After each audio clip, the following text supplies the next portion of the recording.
An extremely warm welcome from my side. My name is Mikko. I'm the director of MERICS, and I have the pleasure of moderating the next hour of our webinar, The Future of Chinese Capitalism. We've chosen the smallest topic that you could imagine, how China's economy will emerge from the COVID-19 crisis. And obviously, it's a perfect time to look at this issue.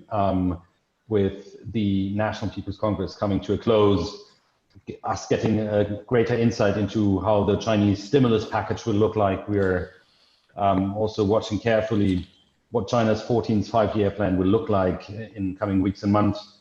And obviously, the big elephant in this room today is Hong Kong, an issue that is closely related to the future of China's economic system, and we have two great panelists to help us understand how to make sense of this and to project into the future. And that could be the near upcoming weeks and months, but it could also ideally be also the next 5 years.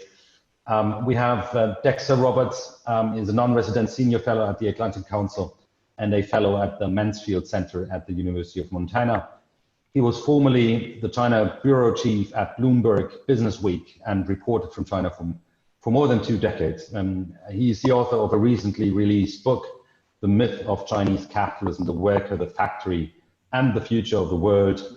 Again, a very unambitious title.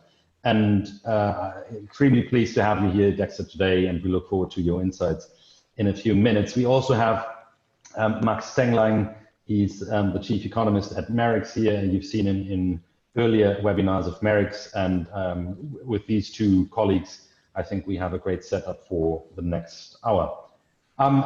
Questions are plentiful. We'll proceed as follows. I'll interact for a few minutes, maybe 30 to 40 minutes with the panelists here, and then we'll open up for questions. If you want to raise questions, please do that through the chat function or raise your hand, and then you can be brought into that live conversation here, and we'll try to make sure that we can bundle questions in a way that is sensible. With all of that, I think the only thing that remains for me right now is to kick it off and hand over to Dexter Roberts. We have more than 100 participants here, and thank you obviously very much for your attendance, and look forward to your great questions later. Also, please be reminded, final thought here, this session is being recorded, which I don't think is a problem, but obviously you should know about it, and in that sense, be prepared for it. Dexter, I really would like to hand over to you. Big questions, big topics here. How do you see China's recovery playing out, and what are the issues that we should be looking at? And after that, we'll go immediately into discussion. Well, thank you very much, Mikko. Pleasure to join this MERICS talk today. I'd like to start just briefly by pointing out that one of the main arguments in my recently released book, which came out in March, you already kindly mentioned it, The Myth of Chinese Capitalism. One of the central arguments I make in that book is that today China is undergoing one of the biggest economic transitions in perhaps decades.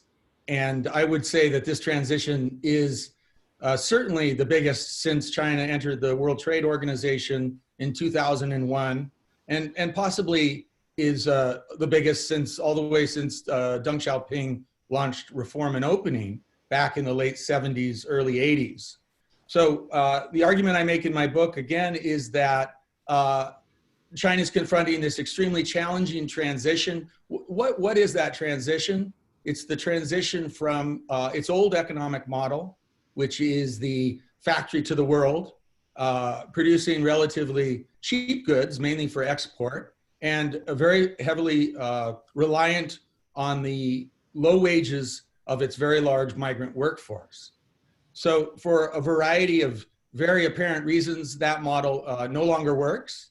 Probably the biggest, most obvious reason is the fact that Chinese workers, migrant workers, are no longer particularly cheap at all. The average manufacturing wage now in China is higher than in Malaysia. It's higher than in Mexico as well. Other challenges that have emerged during the course of this factory to the world model and become very apparent in recent years. One is the very large debt overhang that the economy is facing, by most estimates, over 300% of GDP, which is, many think, at quite an alarming level. And at the same time, we've seen issues that are very apparent to people in China, like the huge problems with pollution, and we've seen wasteful energy policies.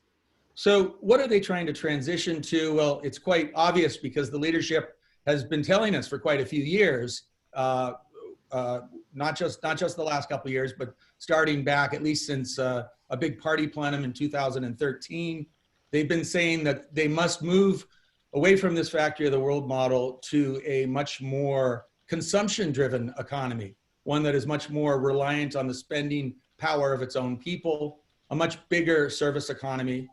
And by the way, they still want to have a manufacturing sector, but they want it to be much more automated. And they want to produce the robots themselves and the automation to power those factories and also to sell to the world.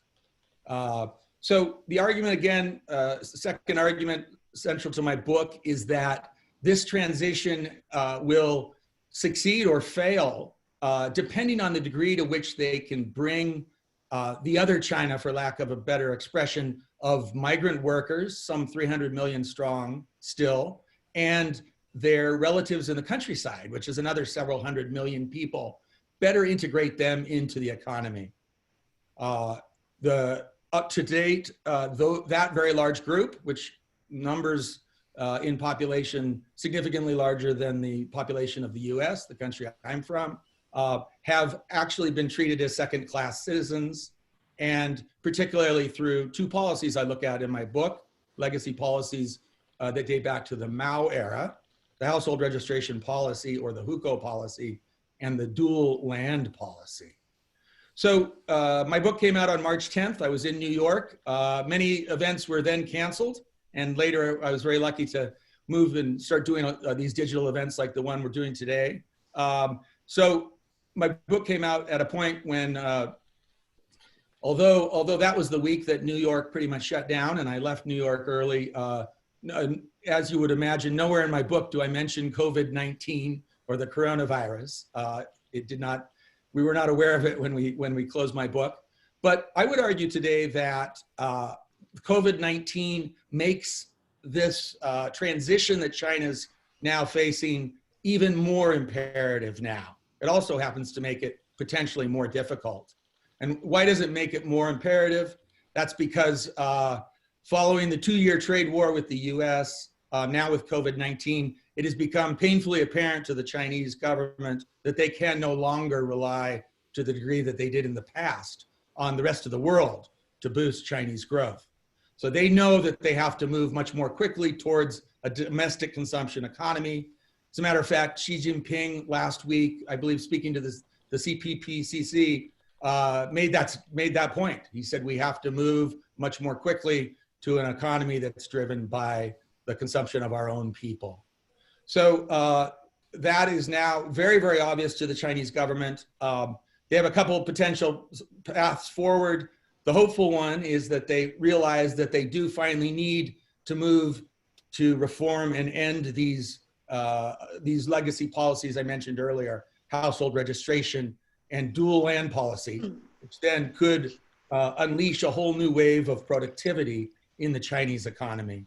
Thank you, Dexter. That's excellent for starters, and I think you pointed to the continuous challenge of actually getting some basic fundamental reforms in place and the need to move forward with these. Can I turn to Max immediately and ask you, how do you see China's recovery playing out in coming months and years, if you want, based on these structural conditions that Dexter has lined out earlier? Yeah, thank you. I think there is a lot of hope that China will come out of this crisis fairly strong and quickly. If you look at the recent data in April, I think, especially in the production side, there was hope that this V-shaped recovery is really taking place. But I do think that there are still really some serious challenges ahead. And really, if you look at the NPC, I think this also reflects that. There is concern about not only the impact still unfolding resulting from the shutdown, and also the fear of, obviously, of a second wave, but also a changing global environment that I think COVID-19 also made even more pronounced. So the environment, the operating environment for the Communist Party is changing dramatically, even though I think that their long-term objectives in terms of points that were already mentioned by Dexter, to become more innovation-driven, to become more productive, are really unchanged. So they are trying to optimize their economic system because they're very much aware of the drawbacks of the old system. So, but this transition obviously is taking some time. And again, as was mentioned, I think the first serious steps were implemented in 2013. And if you look at the language now in the NPC, which is a very good indication what's going to be in the next 5-year plan starting next year, will continue these reform efforts. So that shows there was also some difficulty in implementing them in form of, for example, reforming SOEs, improving market mechanisms. And if you look at what has come out now over the past few days, is that I think the emphasis on deepening these reform measures are actually quite ambitious, but potentially also because of the need. So as I mentioned, there's a different environment, and I think this changes the dynamics. If you look at Chinese reform progress, they were always, or the CCP was also, were always focused on experimenting first and going slow and using it maybe in different localities first before they scale things up. I think the current situation might put them under pressure that they don't have the luxury of taking their time on all these issues and see how everything works out and correct them as they go. So I think this is really going to be one of the key challenges looking ahead. Thank you, Max. Can we focus for the next point in our discussion on what are the potential breaking points or weaknesses in that system for a minute? And you've pointed to a few, Dexter, in terms of the debt problems. Max has pointed to the unfinished transition, and you also mentioned the innovation capacity as being a core focus here. Going forward, you know, your book is titled "The Myth of Chinese Capitalism." Is there also a myth of China's lack of innovation capacity, Dexter? Is that something you want to tackle? Sure. So there's no doubt that China is innovative, and sometimes we downplay that at our risk, at our own risk. But I do think there are very substantial challenges ahead. Actually, interestingly, one of them, you might not think of this immediately connected with innovation, but one of them certainly is demography. And there's been some very interesting research that shows that a rapidly aging population struggles to be innovative. So as the workforce gets older, innovation typically falls. There's a gentleman, James Liang, who actually founded Ctrip, the big online travel company in China. He wrote a whole book on this. And we are seeing, as we all know, a rapidly aging population in China. We're already at, I think, about 1/5 of the population over 60 years old. And that's going to quite quickly become much larger, up to 1/4, I think, by maybe 2025 of the population. Over 250 million people will be over 60. So I do think that innovation will be challenged by demography. I'm quite certain that innovation in China is being challenged by, how do I put it, sort of this culture of control in the education system, in the media system, and in education right up through, you know, where research is often done in the upper university system. All signs point to increasing control over information in China. And, you know, I don't think we see many societies in the world that do a really good job at innovation when they're restricting the ability of their professors and their higher students, higher education students, to get access to information from around the world. So I would highlight those particularly as big challenges, those two, demography and control of information, as challenges for innovation going forward.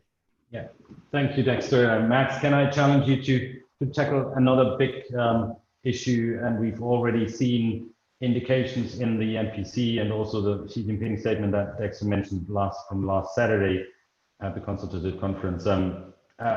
What are the main drivers of, and seen from Beijing, seen from the leadership of China's future growth going forward? They talk about, the domestic circulation now being what is going to be the focus. And then the other big question related to that obviously is, how much will they rely on the state sector versus the private sector in actually achieving these goals? So if you can tackle these big beasts for us, that would be fantastic. Sure, I'll give it a try. I think the growth driver, it's in order to get China also on a sustainable development path, is clearly consumption, as has been mentioned, as well as innovation. And I think China, to achieve these, will, in a sense, become more inward-looking. And that's not to say that China is going to completely seal themselves off. I think they, and if you look at what's been in the NPC, I think there are, they're announcing more opening measures. They are trying to increase the competitive environment for SOEs, private companies, but also foreign companies. So I think that's an indication that they clearly recognize the benefits of a competitive environment. And I think this is something they see as it, or they hope to see, that it stimulates innovation, that it stimulates growth.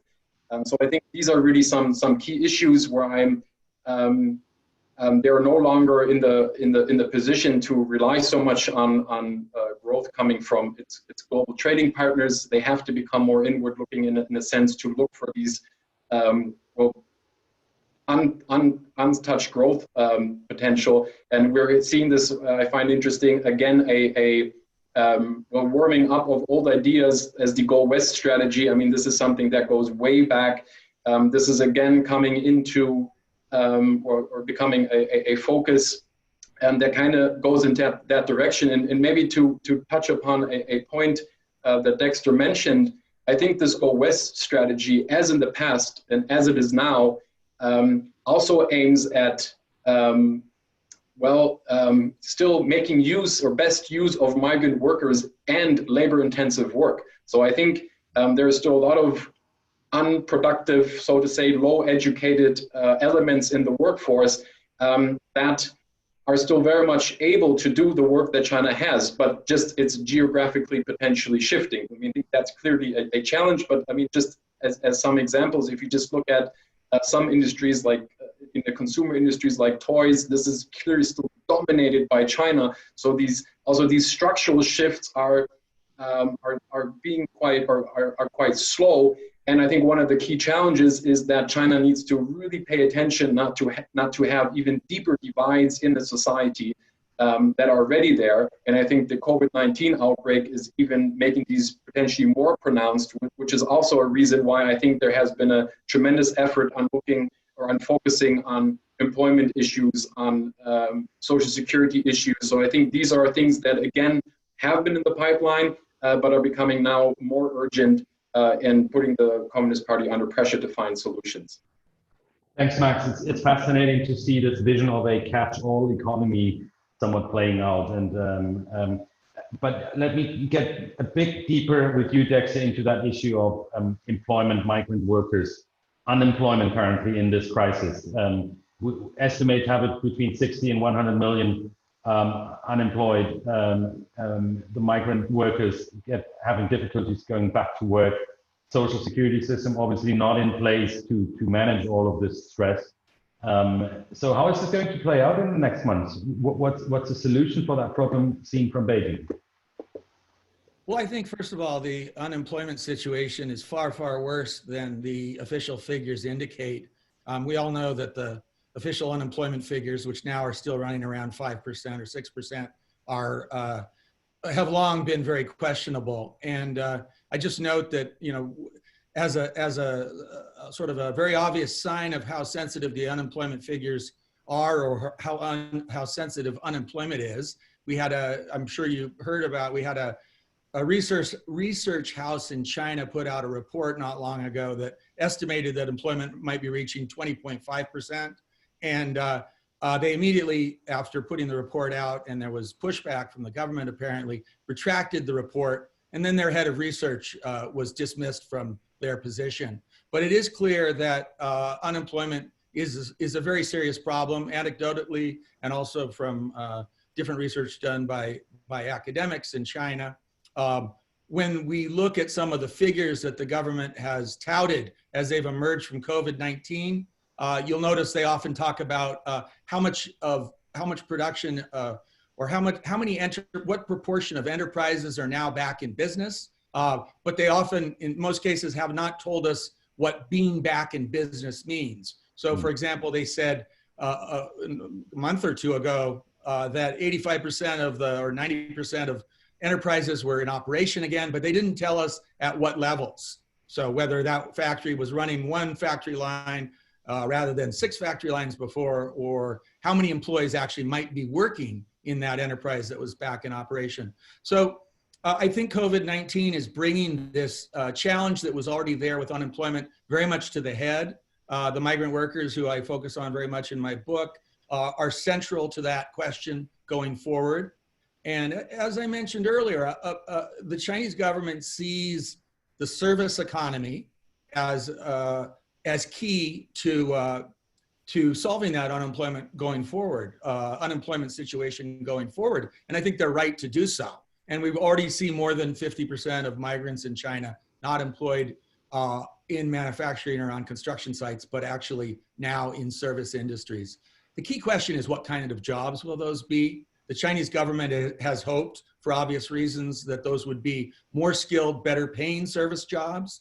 So far, we're not seeing that at all. Probably the most important non-manufacturing job that we're seeing migrants taking right now is motorcycle delivery, which is a grueling business. It can pay okay, but there's terrible road accidents and so on associated with it, and hardly the kind of service job that the government has been hoping will replace manufacturing and construction. Right. Thanks, Dexter. And we're going very micro here from now, which is incredibly important, I think. But let's scale up for the next question, and quite dramatically to macro and finance for a second, because obviously one of the big questions going forward is indeed debt sustainability, with SME defaults probably plopping in balance sheets going forward, pretty stressed, banks being dependent on that. And then that will lead us to Hong Kong in a minute. But Max, you want to say a few words on your outlook for the financial system as we move forward in the next months? Obviously, the risk in the financial system is very substantial, and the Chinese government has really tried to tackle this over the past 2-3 years under what they call the deleveraging campaign, which is, in my view, more of a de-risking campaign. So they were incredibly aware of the risks that are associated with this. So this had led for them to a bunch of attempts to reform the financial system, stricter capital controls, as they did want to minimize this risk. This also led, for example, to SMEs struggling to secure financing, traditionally through SOE banks and the like, while P2P financing was cut off. So there was a lot of turmoil, but I think at least they had some success in containing the risk, at least. And this is also, in my view, one of the reasons that during the current stimulus response to the crisis, they are restraining. Now, I'm not saying there is no stimulus whatsoever, but it's not this all-in stimulus that you saw during the global financial crisis, 2008, 2009. So they, which in itself was a big source of the risk buildup in the financial system. So I think this is a very crucial element. And also, if you look forward to containing the financial risks and improving the allocation of finance to the most productive, most innovative parts of the economy is going to be a really crucial element as we look forward. Clearly, a big question there is obviously, and it has been one of the key, I think, criticisms, external criticisms of China's economic policy in the past 2 years, that the allocation of credit as it is balanced between the private sector and the state sector was mainly going to the state sector in many ways and squeezing the private sector. Dexter, I mean, you've been living in China for so long. How have you been watching this private versus state sector game playing out, and how do you see it going forward? Well, I think the financing issue continues to be a huge one. And we hear so many pronouncements from the central government, and particularly from Premier Li Keqiang, about how banks should focus on doing SME, small and medium enterprise lending, do more private lending. But that has been a problem that it's been very hard to overcome. And, you know, I think it's not so surprising when you have a financial system, banking system that is heavily dominated by state-owned companies. And they quite naturally feel often more comfortable and feel it's more reliable to loan to the local state enterprises in their municipality, even if there's no pressure from above. It may just be as simple as saying, we're more likely to get our money paid back if we lend to this state enterprise, which has the backing of the local government to some degree. So I think that's continues to be a huge issue. I also think that for the private sector in China, we hear repeated messages from the government about their importance. We hear it from Xi Jinping, but it's contrasted by a differing message, which has also been very clear, which is the private sector, and Xi Jinping himself has said this very directly, has a role beyond just doing business. And that, quite frankly, he has said, is to love the party. And it's become very clear, certainly to private sectors of a certain size, that they need to be increasingly aware of what the government goals are, what the party goals are, and they need to calculate that into their business plans, or simply they're not going to continue to be successful in China. I argue that trend is very significant and growing stronger, despite a lot of contrasting statements by the government. Yeah, fascinating. I fully agree with that statement. I think, Max, you want to say also a few words on that issue. What is the leadership going to rely on most to get out of this crisis? The state sector, the private sector, or anything between? Would love to hear from you.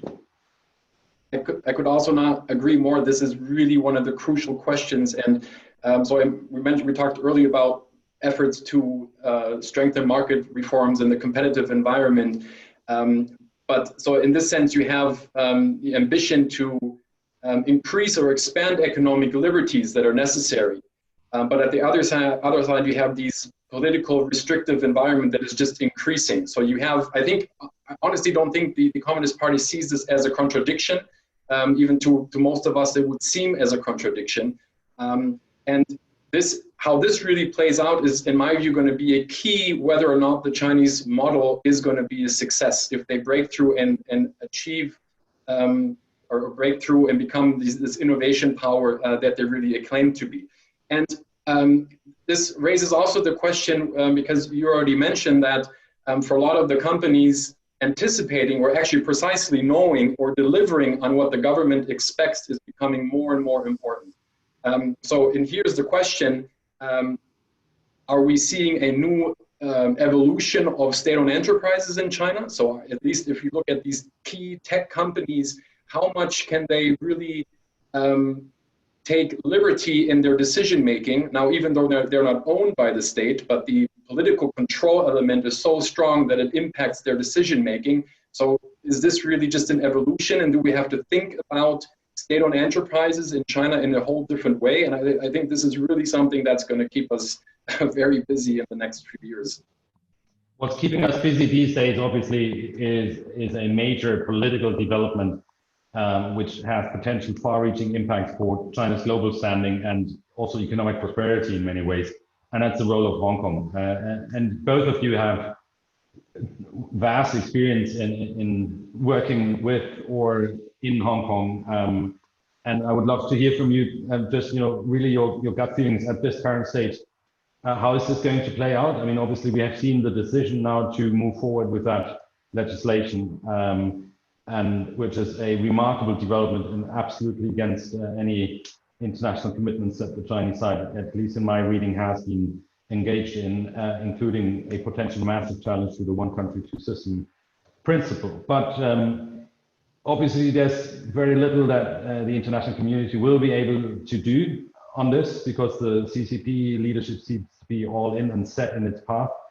But what is the economic impact and also potential other impacts that you want to focus on? And I would love to go to Dexter first with your vast experience again down there in the south.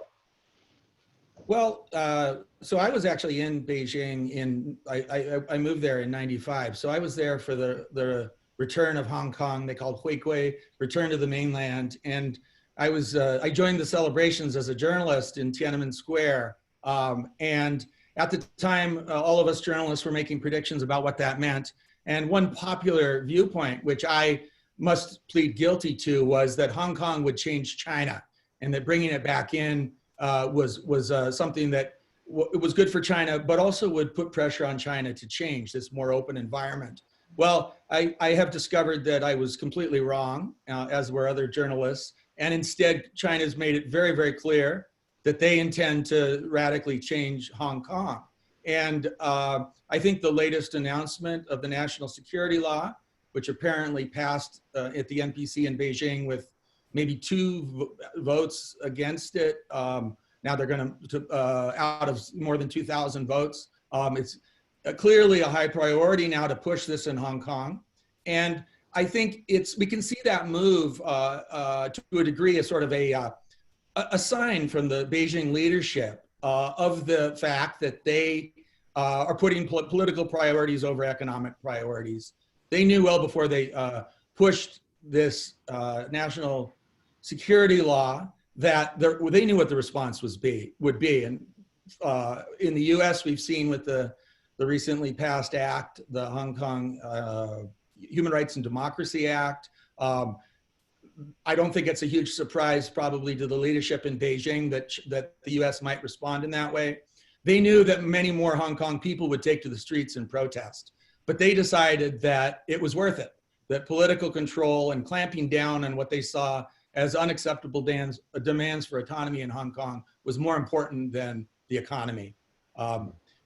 Just quickly on the economy, if the US goes through with this, and Pompeo, the State Department told us yesterday that Hong Kong is no longer autonomous, that would mean stripping the special privileges that Hong Kong has had, which has allowed it to survive and thrive as this entrepot of exporting and importing to the world.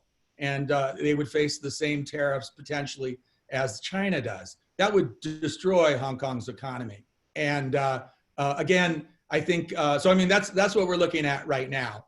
And there's a good possibility that act will be applied on Hong Kong.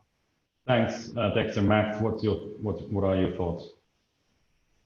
Well, I agree. It was a very calculated move by the Communist Party to take these measures, and so prioritizing the political control over the potential damage or the damage to the underlying institutional framework that are part of Hong Kong as a financial center. And in a sense, I think they don't really care about the Hong Kong economy. So they still need Hong Kong as a financial center, as a functional gateway for international capital.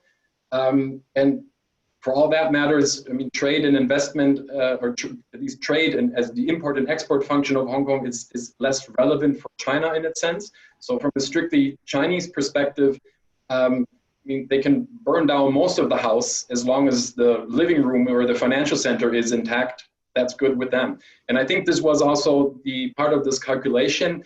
And so the key question really is, because I think most of the outside world doesn't have any real leverage over this. The only leverage there is whether or not international finance is still going to use Hong Kong. And also here, I think it's a calculated move. And maybe from the perspective of looking at Shanghai, where China has been trying to replicate Hong Kong's with relaxing capital controls, improving the legal framework, at least in the pilot free trade zone. But investors didn't trust it. They preferred Hong Kong, and to this day they prefer Hong Kong. But whereas in China the legal system was never trusted, the investors also didn't trust the buildup. Now in Hong Kong, you're coming from with an excellent institutional framework with international reputation, and now you're degrading it. So I think institutional investors are going to account that, but it's easier to live with that than what will be offered in Shanghai, for example. So I think there will be damage in this gateway function, but again, in order for China still to achieve its needs and for Hong Kong to fulfill its role as a financial center, despite the damage, they will be happy with it. Yeah, I don't know if they'll be happy with the international repercussions, but clearly, let's see how this plays out. Colleagues in the audience, please let the questions flow. I have two already in my list here, and I have someone raising their hand, so I'll try to go through these. We have roughly 25 minutes left, so I'll ask Dexter and Max to be short in their answers. Let me start with Fred Sanger's questions here about the issue of decoupling that was brought up. I mean, not only by Li Keqiang, but many of the past months. So how seriously do we have to take this in terms of the consequences if it is pursued by the US government, as it seems to be the case with increasing vigor over the past weeks? What are the implications that the Chinese leadership will draw from that? Dexter, you want to start? Sure. So I think decoupling is real. And I mean, certainly before COVID-19, with the 2-year trade war, and even before that, with the demographic changes we talked about earlier, and the aging workforce and higher wages in China, big companies have been aware, big multinationals, that they need to diversify out of China. So we had, for example, just to cite one example here, Apple telling some of its biggest suppliers, from Foxconn to Wistron to Pegatron, to actually move some of their operations out of China to places like India and Indonesia. So decoupling is real. I think it'll go forward. The trade war has made it painfully obvious that political considerations now are key to economic decision making when it comes to situating your global supply chains. So I expect that to become even more real going forward. Max, decoupling real, what do we need to watch for in the coming months? Well, I think at least what I'm focusing on is that trying to understand really the dynamics of decoupling. And I have a sense that there's a common belief that the US is a driving force for decoupling, but I mean, China has, if you look at its policy goals in industrial policy, to become less reliant on foreign technology for establishing the RMB internationally increasingly. And they have, in its own way, also been emphasizing on a, maybe not call it decoupling, but becoming less reliant on foreigners and foreign technology and the foreign infrastructure, because I think from their own understanding, they have the ambition to at least leave their mark in the system. So I think these are dynamics that we're seeing now. They're accelerating the decoupling trend. So you have the US pulling in one side and China pulling basically in the same direction, but with a different motivation potentially. And this makes it this is where the game changer really, and that's, I think, also where the potential danger comes from. And it's a measure of, I don't think, or I do believe decoupling is happening, but it's still unclear in which way and form it is actually going to happen. Is it going to be a slight disentangling of certain actions, or is it going to be really dramatic? I think that's still open. And if you look at all the other pressure fields, I mean, we mentioned Hong Kong, there's a Taiwan issue, there's a lot of geopolitical components in it that makes this highly complex, and it's clearly no longer about economics, which for Europe then also means, and for the rest of the world, is that globalization is no longer purely about economics. It's becoming much more complicated. Right, excellent. I have a question from Australia. I think Mark Beeson asking about, and it's a shift in topic here. Going back to that issue, how is China coming out of this crisis? Obviously, this is not a beauty contest, but it's about who looks the least bad. Why would we think that the PRC will handle this worse than anyone else? So how does the leadership compare in terms of its crisis resolution and capacity to move forward in that? Dexter. So, well, specifically with COVID-19, I think obviously we saw initially in China a blundering response and a bit of a cover-up, which was disastrous for China and the world. The second, much longer and very important stage has been a very impressive response that, you know, even if we don't know, we can't always trust the Chinese numbers. It's clear that they did a tremendously good job at tamping down the spread of COVID-19 and limiting the deaths. By contrast, in the country I'm from, in the United States, it's been a real disaster. You know, we just went past 100,000 deaths here, leading the world, a very, very, you know, sad and dubious distinction. And a lot of that has to do with failures here in the US. So, yeah, not a beauty contest, but that, I guess I'll just stop with my comments there. Right, Max, feel free to come in here, but I would also like to throw another one at you. And I know it's an easy one for you, from John Lee here. So what's there to replace Hong Kong, basically? Is there anything that could replace the function, and not in mainland China, by the way, that's his caveat here to this question, that could replace Hong Kong as a financial and arbitration services center in the region? And that's sure. Just on the first, this was addressed to me, right? Yeah, exactly. Okay. Just very briefly on what, the question that Dexter said, was asked.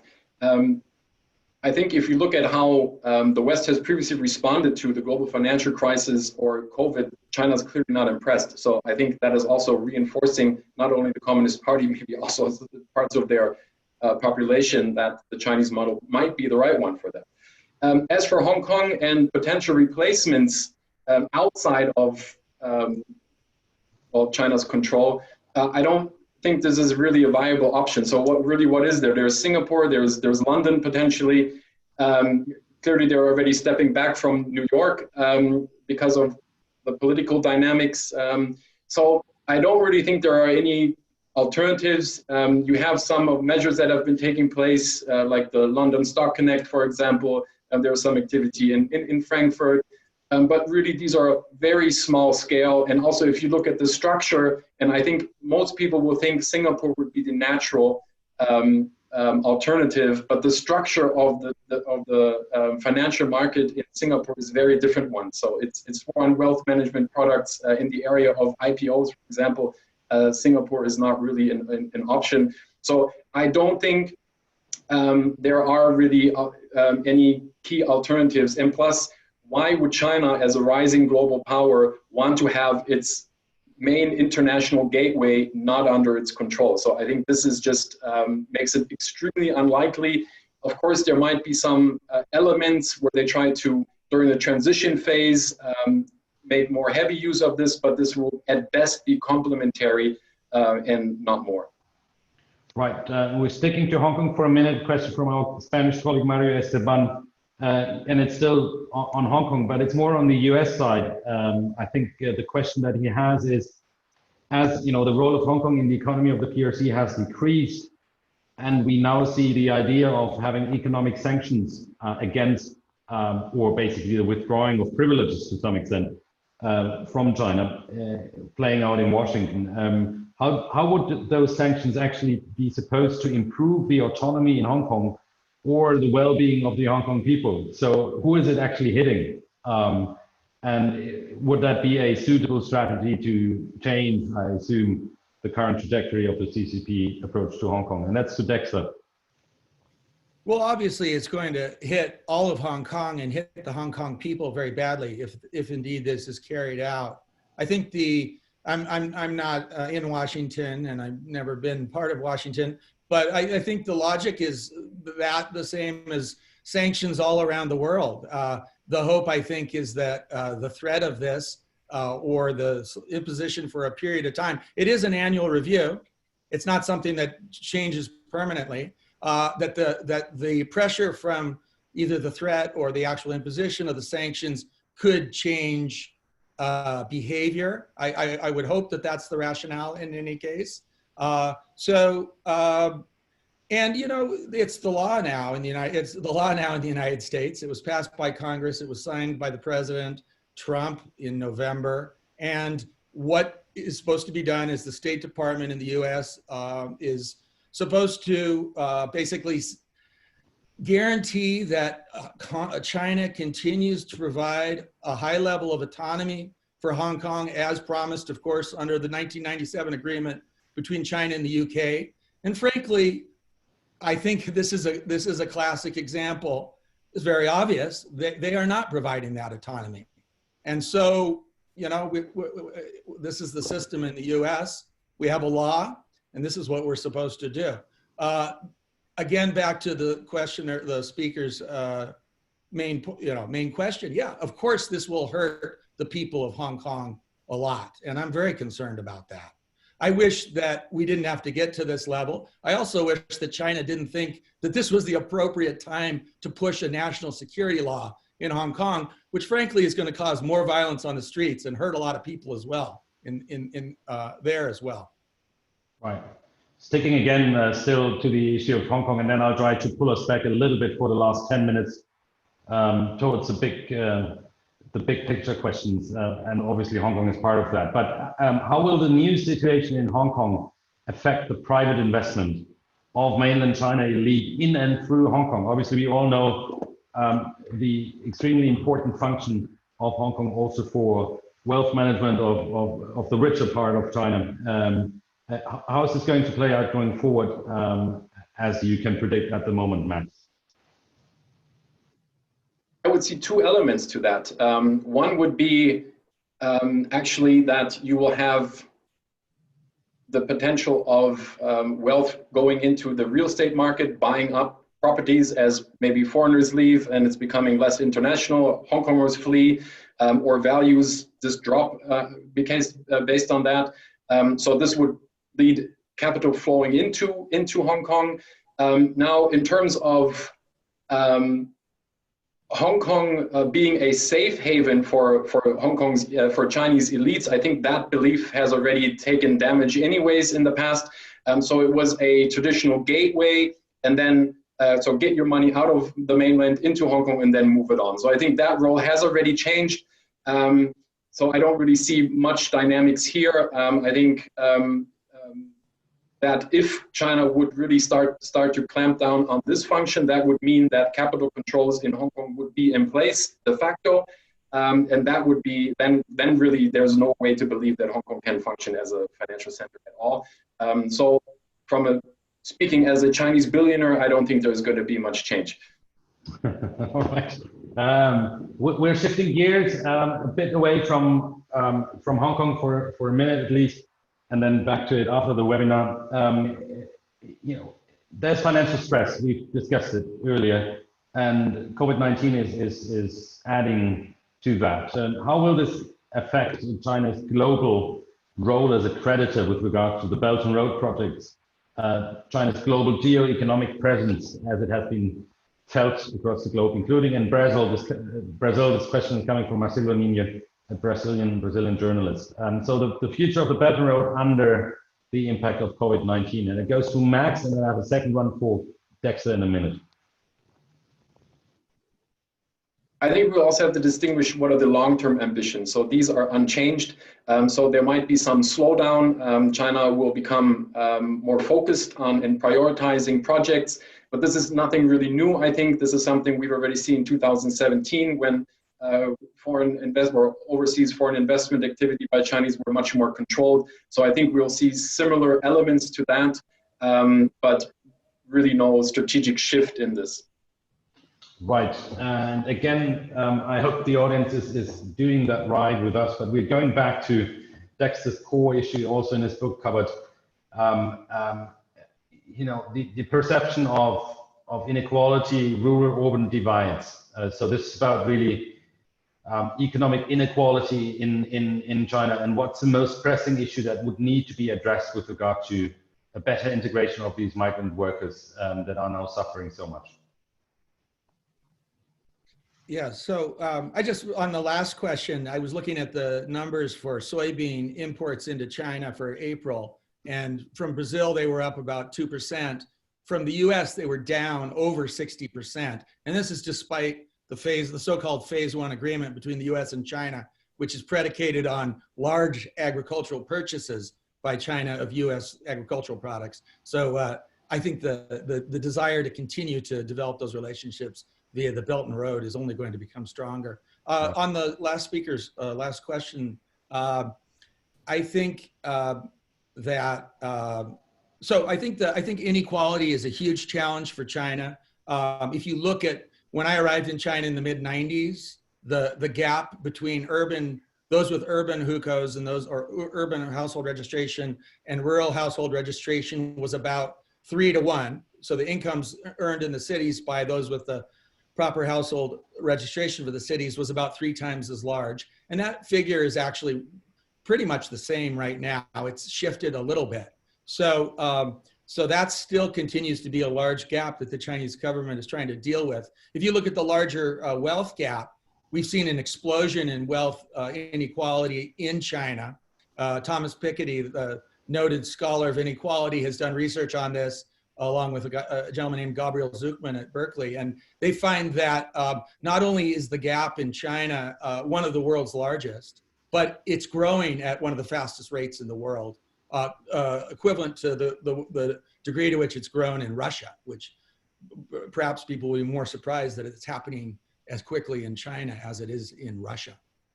So that gap is becoming much more serious. In terms of narrowing that gap, and this is an argument I really focus on in my book, The Myth of Chinese Capitalism, the Chinese government's done a very good job on putting more investment into social welfare, education, and healthcare in the countryside. And that's been helpful. But what they really need to do, I argue, is actually move away from these legacy policies that are behind so much of the gap that still exists today. And that's the household registration policy and the dual land policy. Thank you, Dexter. And as we come to a close here, we have 8 minutes left in this webinar, and we're shifting gears again to the bigger questions. And that's for Max here now. What does all of this mean for Europe? We're sitting here in Berlin. We'll have a debate tomorrow in the German Bundestag and one at the Foreign Affairs Council in Brussels about Hong Kong and what's the impact of that for also European companies. Obviously, is a big question. But maybe if you want to tackle that one, take it. But there's this bigger issue of where does Germany or where should it stand on the decoupling debate, really? So can we afford to decouple from China is the question. And if you want to take these two together, would be absolutely brilliant, of course. Yeah, I'll take them. As for the Hong Kong issue, I think from a European perspective, it's a place of convenience. It makes a lot of things easier. It makes it provided. I potentially would have to use past tense, the ability to use a legal system that is trusted, and so it was of ease, but it's not essential for doing business with China. So I think that's not really a significant issue. As for the second question, the decoupling question for Europe, well, things are getting much more complicated. And I think we also need to be clear that it shouldn't be a question whether or not Germany needs to decouple from China. I don't think that's a right way to frame it. And again, that goes back to what I tried to say earlier. Decoupling, there's a wide range that is possible. And I think it's in Germany's own interests to diversify their trade relationships, their economic dependencies, reevaluate, because just like Europe or Germany doesn't want to be put under pressure from the US on certain issues, you also don't want to have that, or you don't want China to be doing that. And I think this is something that just really shows how much of a battlefield also Europe is. But I do not believe it should be a either or question, because it also depends on the topic, really. It's not just about economics and trade. We have climate issues where potentially Europe is even closer to China, at least on paper, than with the US. So it's becoming much more complicated, but I would not think it's an either or question. I think that would put also Europe's own interests and Germany's own interests in a very difficult position. Thanks, Max. Difficult question indeed. And we're coming to the final set of questions, and that's actually the same one to both of you. And I apologize to every other question that has been asked and that we weren't able to answer here, really. If you can put your eggs into one basket for a second with regard to the future of the Chinese economy, are we looking at a prosperous, successful China in the next 2-3 years, or are we looking at a tired, paranoid and system under pressure. Obviously, you will always want to say, well, it's both and everything. But if you would choose one of these options, I would very much appreciate it and give a reason for that. And if you can, 1-2 sentences on what's the role of or the impact on foreign companies operating in China because of that choice that you're making. Dexter, you want to start? Sure. So I think that with the present COVID-19 crisis, as I said earlier, the challenge facing the Chinese economy has been really heightened, and the path forward as a solution has become more obvious, and that is, as I argue in my book, moving much more quickly to do away with the household registration policy, which I argue is behind much of the income and wealth inequality in China, and also this dual land policy, which makes it very difficult for people in the countryside, both migrants and farmers, to monetize or benefit from the land. China's been talking about this at least since the 2013 third plenum. The track record has been very poor. They've done little pilots around the country. I don't think that they can actually have a prosperous future if they continue to maintain these policies which are behind the wealth gap, and also explain why they've had so much trouble building up domestic consumption as a proportion of the economy, still only about 40%. So I think the path forward is they need to reform these policies, and if they don't, the future doesn't look that prosperous. For foreign companies, and this is one of the myths I deal with in the title of my book, The Myth of Chinese Capitalism, the idea that countries and companies around the world can continue to rely on China for the high level of growth that they have become accustomed to in the past is deeply questionable. It is a myth, I think, that is a guaranteed. So I do think that that's something the world's going to have to face up to as China becomes, I don't know if tired is the right word, but increasingly struggles to deal with some of these core challenges at the heart of its economic system. Thanks, Dexter. Final word to you, Max. 2 minutes left. All right, I'll try to keep it brief here. As for the first question, I think there was always this long inflationary talk about this potential China crisis, the China bust. I personally do not really believe this is essential or that this will happen in a form. So this big bang will not come. I think there will be a crisis in the trajectory, or the trajectory in China's development path is going to be less smooth.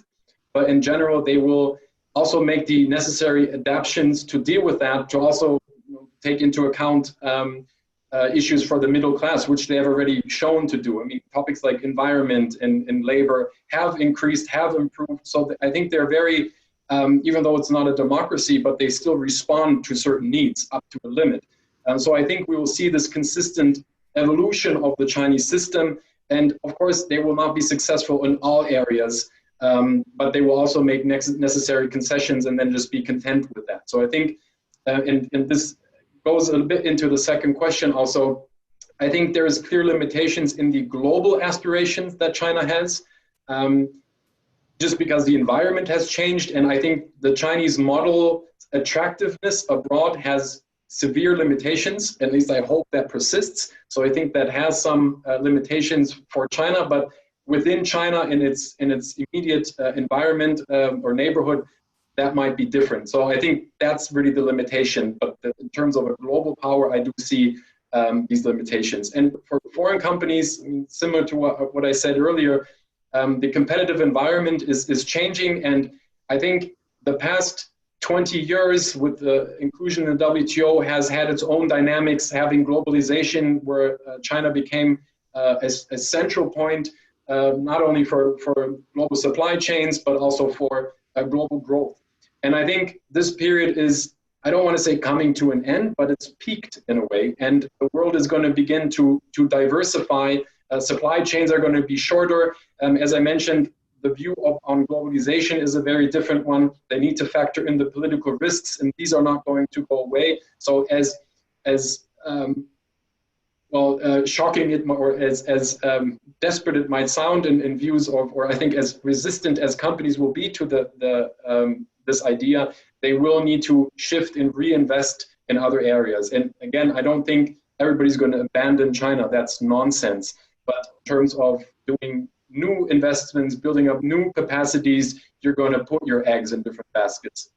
All right. Thank you, Max. Thank you, Dexter. Thanks so much for a lively hour and some very helpful insights. Also would like to thank the audience for excellent questions and your attendance. And with that, really wishing everyone a wonderful rest of the day. And we look forward to hosting you in the future with future webinars that we organize. And please stay in touch. Thanks, Dexter, again, and a wonderful morning back where you are. And we look forward to being in touch with everyone. Enjoy your day. Bye. Thanks.